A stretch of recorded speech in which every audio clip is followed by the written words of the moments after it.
Hello, fellow Liberty students. Going to talk about the Deere Company, more specifically John and Charles Deere. Probably a little more emphasis and focus on Charles Deere. John Deere was a blacksmith from Vermont. He migrated to the West, what today we know as the Midwest, Big Ten territory, Illinois. And he begins a modest company. He has some partners. And in short order, he develops a steel plow. This was instrumental in the West. The soil was a little more difficult to plow. And John Deere's company, does well. It's very regional, very modest, producing 400 plows after the first 5 years. When his son gets involved in the company, he's very young, but he's college educated. And he's going to take over in 1858 as Charles Deere. And he organizes the company. In time, he's going to have stockholders. It's incorporated. It branches out into a wider field of farm equipment, tools for farmers. And by the time of the Civil War, Charles Deere has established this company in pretty good shape.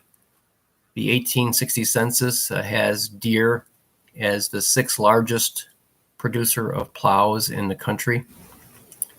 And the company is going to grow under Charles Deere's leadership. His wife was well connected. So Charles Deere was very aggressive, like his dad in marketing, but also very shrewd. And he had a nice relationship with the farming community, with politicians, with power brokers in all the regions where his products would be sold. Now, the government also benefited the Deere Corporation with the land grants, the land giveaways that we read about in our readings, the railroads moving further west, bringing more people into these territories, more farmers looking to purchase the Deere plows. And Charles Deere, in very short order, is producing tens of thousands of plows a year. By 1868, Deere holdings are over 1 million. Production of plows are in the 60,000 range consistently. And they even grow, modest growth during the economic hard times that were experienced in the late 1870s.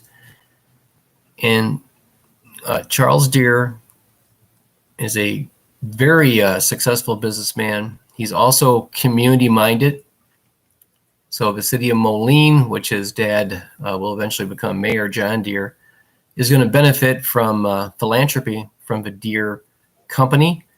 Their employees were well taken care of. And by the end of the century, the Deere Company is going to be a very popular company with its employees, the farmers that they provide their products for. And by the end of the 19th century, Deere Holdings is going to be at 3 million.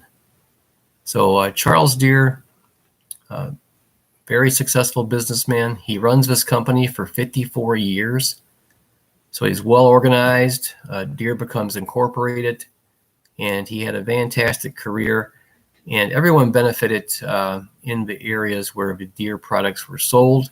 It's a huge company today, employing 37,000 people. And Charles Deere is an entrepreneur of this late 19th century period that I believe deserves a lot of praise. Thank you.